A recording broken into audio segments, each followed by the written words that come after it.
Olá, tudo bem com você? Hoje o tema a ser estudado é muito especial. Na mentalidade hebraica, quando se queria definir algum termo, nós éramos convidados para ouvir uma história e hoje vamos ouvir várias histórias que estão recheadas de graça, porque o tema de hoje aqui no programa Adoração é Maravilhosa Graça. O programa Adoração está começando e aqui é o seu encontro com a Palavra de Deus.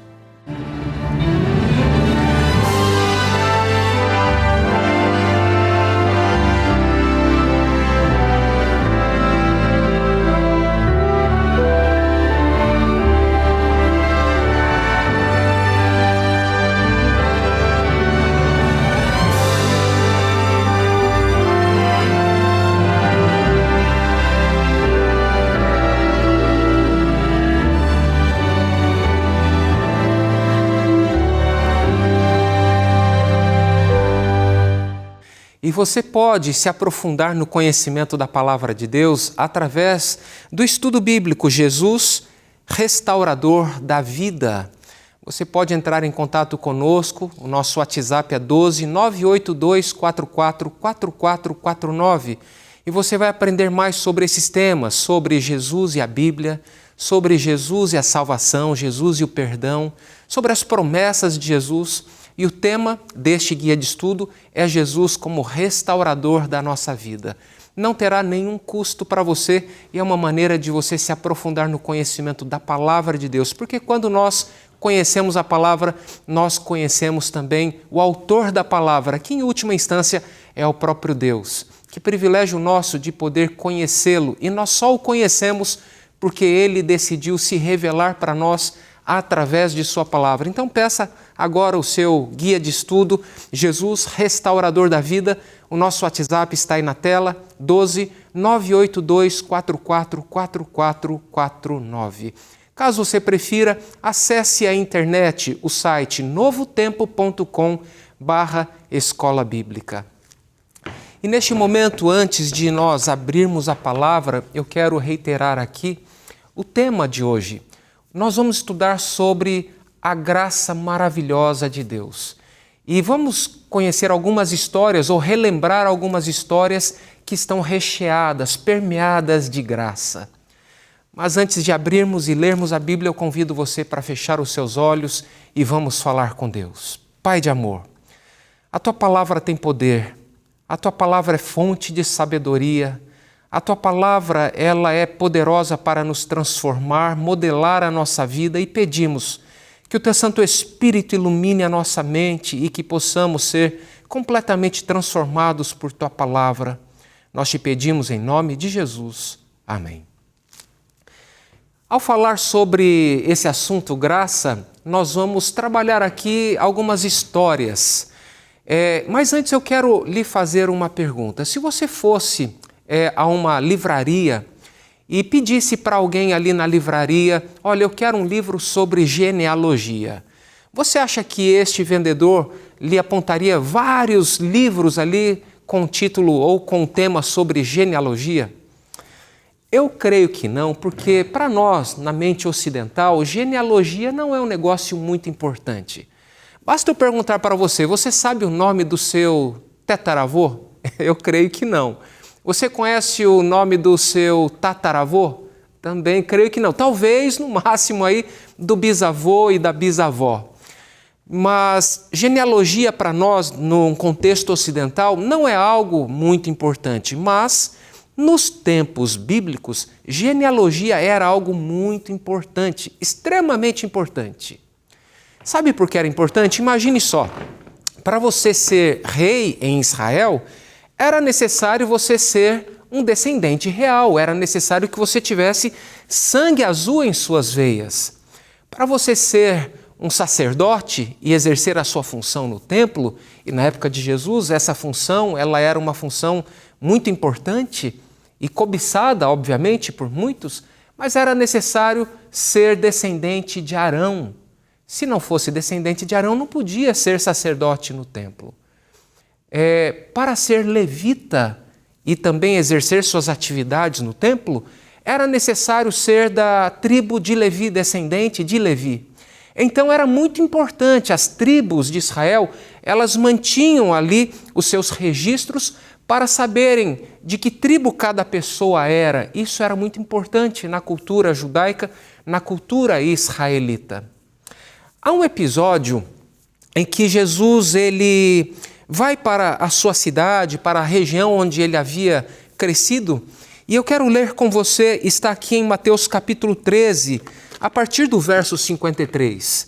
E nós lemos assim: tendo Jesus proferido estas parábolas, retirou-se dali, e chegando à sua terra, ensinava-os na sinagoga, de tal sorte que se maravilhavam e diziam: de onde lhe vem esta sabedoria e estes poderes miraculosos?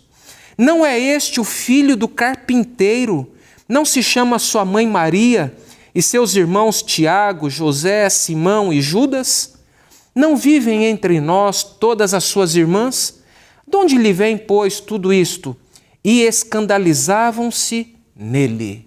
Uau! Obviamente, as pessoas se escandalizavam em Jesus por conta do seu nascimento, porque o seu nascimento aconteceu num contexto obscuro, muito obscuro. Imagine hoje, nos dias de hoje, a filha chega para o pai e diz assim: pai, eu estou grávida. Mas como, filha? Pai, fica tranquilo, pai, eu estou grávida, mas é do Espírito Santo. Sabe, assim como para nós hoje isso soa muito esquisito e muito estranho, obviamente isso também soava muito esquisito e estranho na época de Jesus. Até porque uma gravidez imprópria, dada num contexto fora do casamento, a pessoa estava sujeita à morte por apedrejamento. Então, era uma situação obscura e as pessoas olhavam ali para Jesus e se escandalizavam nele, mas ficavam admiradas. De onde é que vem tanta sabedoria? De onde é que vem tanto conhecimento? Não é ele, o filho de José, o carpinteiro? Não é ele, o filho de Maria? E nós não conhecemos os seus irmãos e as suas irmãs? E certamente a família de Jesus, assim como a minha família, assim como a sua família, não era uma família perfeita. Seus pais eram pecadores. Seus irmãos eram pecadores, exceto Jesus, que nasceu sem pecado, sem natureza afetada pelo pecado, mas ele foi, obviamente, sem natureza infectada pelo pecado, mas ele teve a sua natureza afetada pelo pecado. Tinha fome, tinha sede, né? Ele tinha essas limitações humanas, porque o Verbo se fez carne e habitou entre nós. Deus se fez homem. Então as pessoas se escandalizavam em Jesus, até porque as pessoas conheciam seus pais e eles se lembravam de um nascimento dado num contexto bem obscuro.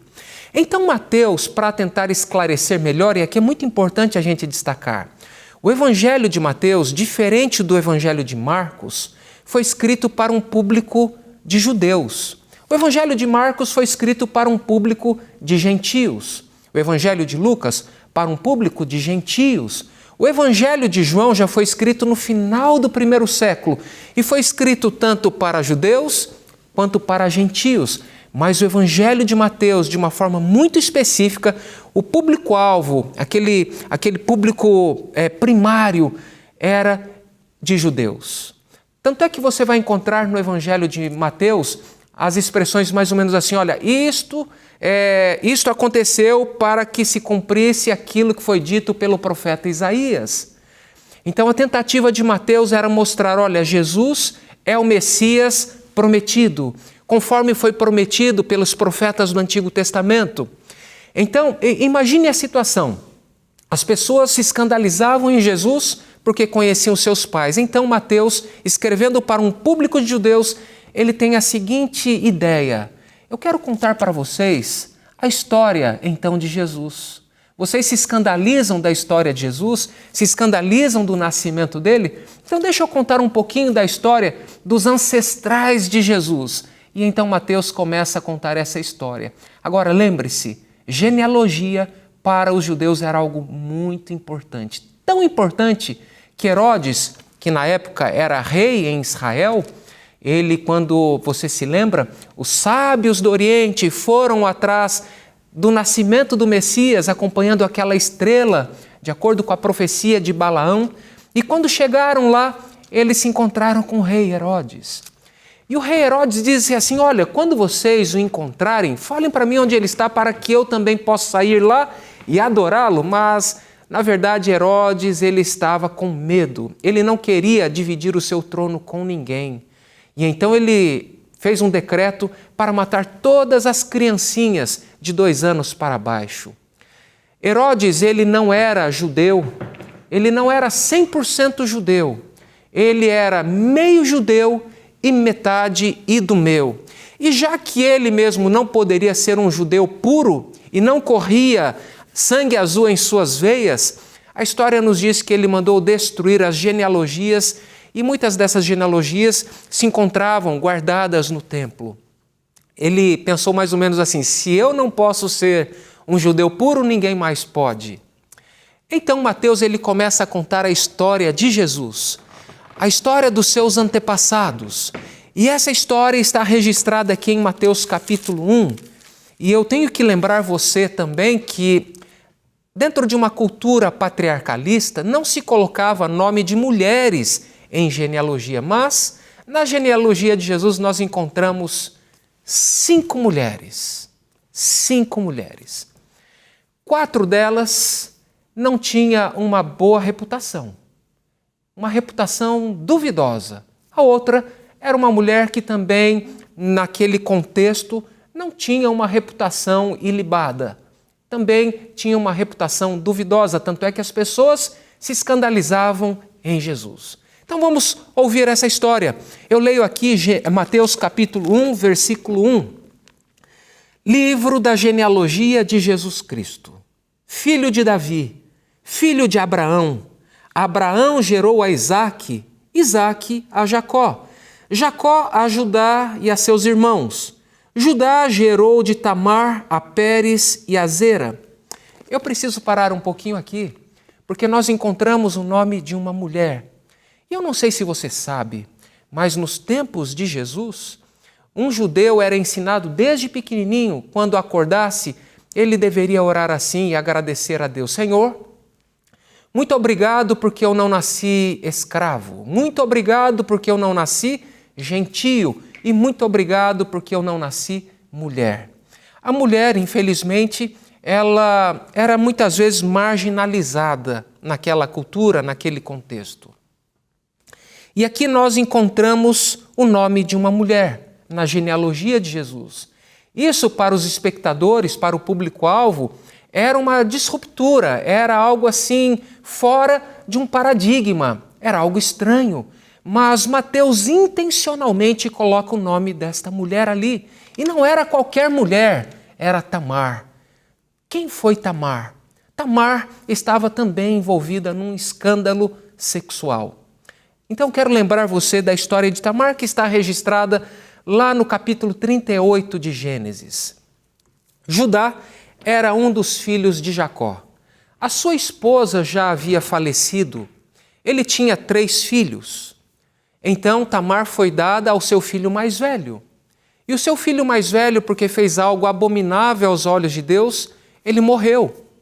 E então, para cumprir a lei do levirato, Judá deu o seu filho do meio, Onã, para se casar com Tamar. Mas Onã também fez algo que era mal aos olhos de Deus e este também morreu. E agora Judá prometeu em dar o seu filho mais novo para Tamar. Só que o tempo passou e o filho mais novo de Judá naquela época ainda era um jovenzinho, uma criança, mas ele prometeu que quando ele fosse adulto, ele entregaria para se casar com Tamar.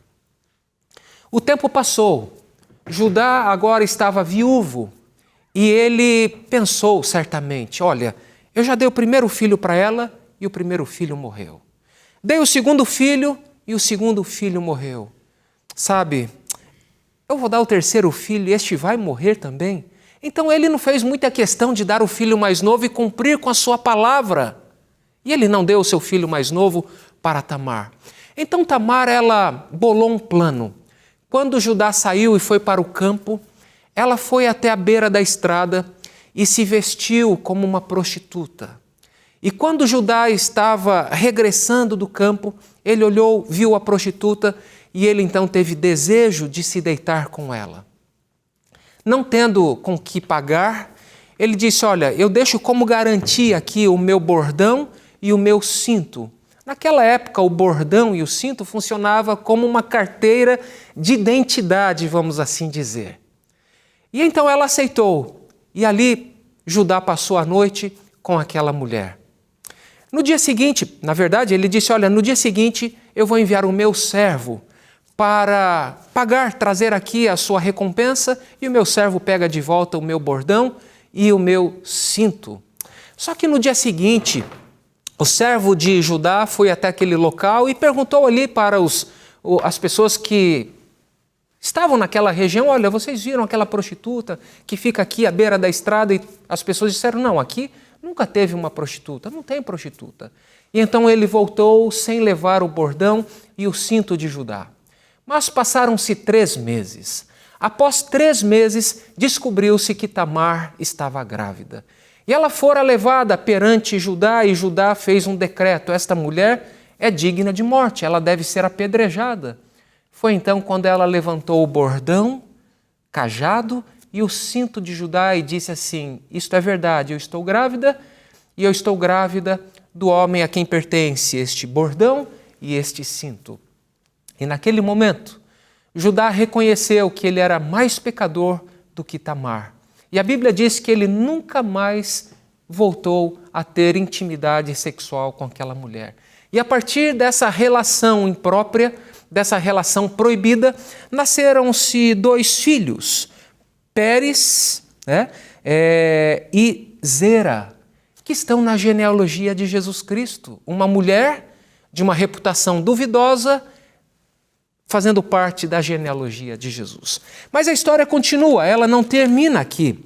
Ainda no verso 3 diz, Pérez gerou a Esrom, Esrom a Arão, e Arão gerou a Aminadab, Aminadab a Naasson, Naasson a Salmão, não é salmão, peixe, é salmão, né? E aqui o texto diz, Salmão gerou de Raabe a Boaz. Precisamos nos lembrar quem foi Raabe. Bem, se na história anterior, na história de Tamar, nós temos uma prostituta fake, uma prostituta disfarçada, agora nós temos uma prostituta de verdade, uma prostituta de cabaré chamada Raabe. E a história dela se passa num contexto diferente, um pouco diferente. Você se lembra quando Israel estava prestes a possuir a terra de Canaã? Então, espias foram enviados para explorar a região e conhecer a cidade. Então, os espias foram ali para Jericó. Entraram em Jericó e talvez eles pensaram assim, qual é o melhor lugar para a gente entrar e não ser percebido? E eles pensaram, vamos para um prostíbulo, para um cabaré. E ali eles estavam, quem sabe, num cantinho, não querendo ser percebidos, não querendo ser vistos, mas Raabe percebeu que eles eram israelitas. E ela se aproximou e disse assim, olha, eu sei que vocês são israelitas, e eu ouvi o que o Deus de vocês fez às nações vizinhas, como ele abriu o mar vermelho. E olha, se vocês não livrarem o meu pescoço, eu não vou livrar o pescoço de vocês. Então, eles bolaram um plano, tudo bem. No dia combinado, se vocês colocarem aqui um fio escarlate pela janela, porque a casa dela estava ali grudada no muro, e era uma cidade murada, era uma cidade fortalecida, se vocês colocarem ali uma corda escarlate pela janela, então todos aqueles que estiverem em sua casa serão salvos. E foi isso que aconteceu. Ela livrou os israelitas, os espias, e no dia combinado, ela então colocou aquele cordão escarlate e ela e todos de sua casa foram salvos. Aqui tem um detalhe interessante. Os despojos de uma cidade ímpia eram considerados herem. Herem em hebraico significa maldito, deveria ser destruído, mas porque ela teve fé e aceitou o Deus de Israel como seu Deus, ela deixou de ser herem, ou seja, maldita, e passou agora a fazer parte do povo santo de Deus. E agora eu imagino ela ali andando entre os israelitas. Algum príncipe israelita colocou os olhos nela e se casaram. Eu estou falando de uma história de uma mulher que foi transformada pelo poder da graça. Assim como Tamar também foi transformada pelo poder da graça. Essa história, ela está aqui na genealogia de Jesus. E a genealogia de Jesus, ela está recheada de graça. História de pessoas que tiveram suas vidas transformadas pelo poder da graça. E aqui o texto bíblico no verso 5 diz: Salmão gerou de Raabe a Boaz, este de Ruth gerou a Obed. Nós precisamos nos lembrar também da história de Ruth. Você se lembra quem foi Ruth? Ruth na Bíblia é conhecida como a Moabita. E para nós nos lembrarmos da história de Ruth, precisamos nos lembrar de quem foram os Moabitas. E para nos lembrarmos de quem foram os Moabitas, nós precisamos lembrar da história de Abraão e Ló. O gado de Abraão cresceu, o gado de Ló cresceu, e Abraão chamou Ló para uma conversa e disse o seguinte: olha, para que não haja contenda entre os meus pastores e os seus pastores, escolha o lugar para onde você quer ir.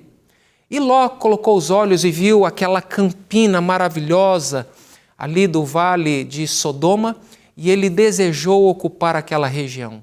E Abraão, muito educadamente, disse: se você escolher ir para a esquerda, eu vou para a direita. Se você escolher ir para a direita, eu vou para a esquerda.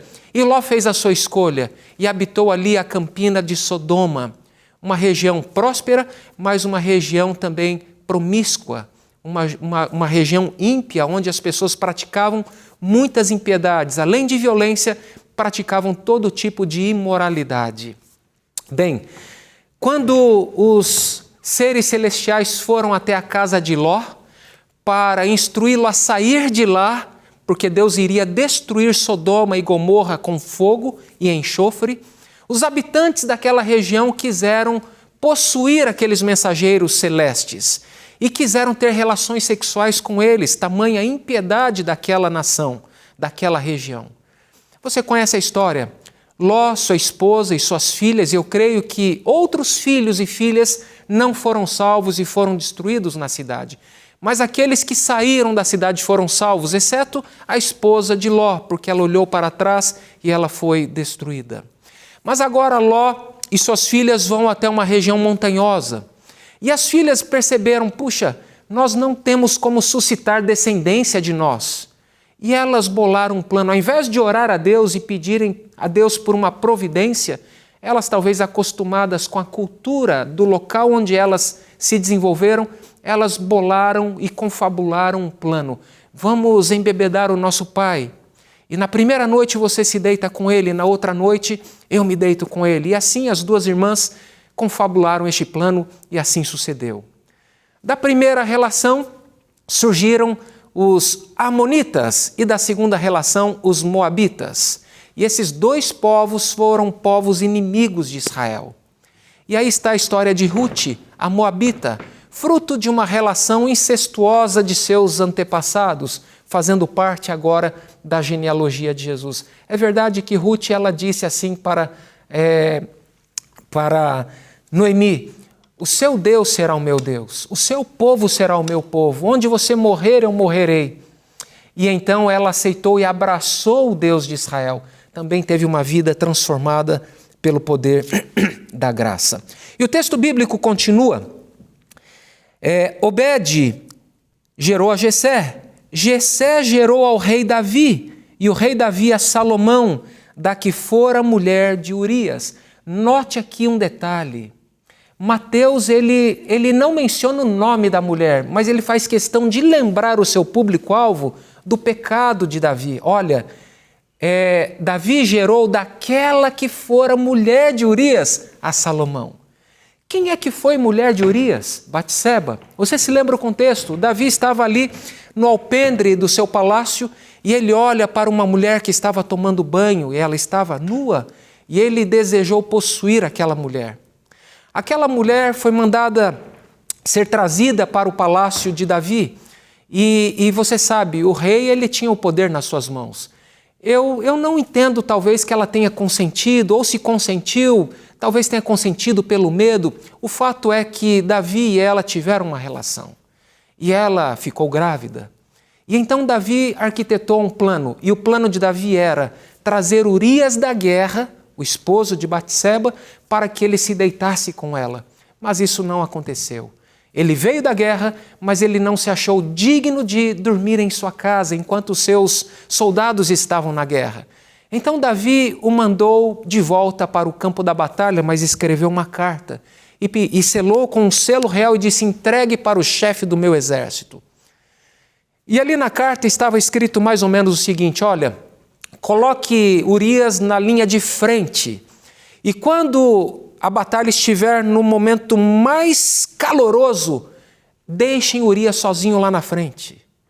E desta maneira, Urias veio a falecer. Em outras palavras, Davi cometeu o pecado do adultério e também o pecado do assassinato.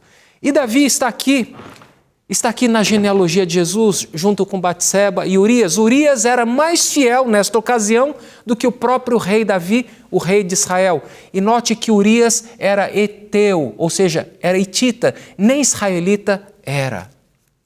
O que essas histórias nos revelam? Essas histórias estão recheadas de graça. Talvez se essa história de Davi não estivesse registrada na Bíblia, eu fico me perguntando, será que haveria esperança para mim? Mas essa história está registrada na Bíblia. Mateus estava intencionalmente colocando o nome dessas mulheres para dizer, olha, vocês estão se escandalizando em Jesus, então lembre-se dessas histórias dos nossos antepassados. Mas ele destaca uma mulher, Maria. Eu não vou ler todo o texto, mas Maria, ela representa aquele jovem fiel, puro, que permanece fiel a Deus a despeito das circunstâncias. Aqueles jovens que vão para a faculdade e se mantêm fiel à observância do sábado. Aqueles jovens que vão para os centros universitários e decidem não beber, não fumar, não se relacionar sexualmente antes do casamento. Nós temos o exemplo de Maria. Mas eu preciso terminar. Eu e você também fazemos parte da genealogia de Jesus, porque o livro de Mateus termina com o sangue de Cristo derramado no Calvário. E através do sangue dele, ele nos comprou pela sua graça, pelo seu amor. Nós não temos um sangue real, mas fomos adotados na família celeste pelo sangue de Cristo e fazemos parte da genealogia de Cristo. É história de graça. Eu e você fazemos parte dessa história de graça. Eu quero orar com você neste momento, para que você receba essa graça, que você experimente essa graça transformadora em sua vida. Feche seus olhos e vamos falar com Deus. Pai de amor, muito obrigado por esta história da genealogia de Jesus. São histórias recheadas de graça. E se houve transformação, perdão e salvação para todas aquelas pessoas, também há salvação para mim, há salvação para o nosso amigo e nossa amiga, telespectador e telespectadora. Que a tua graça abundante, que a tua graça infinita alcance cada coração, trazendo vida, trazendo perdão, trazendo salvação, trazendo transformação, Senhor. Querido Pai, neste momento nós queremos entregar o nosso coração a Ti. O nosso coração é pecador. Transforma-nos, Senhor. Aceita-nos por Tua graça. Nós te pedimos em nome de Jesus. Amém.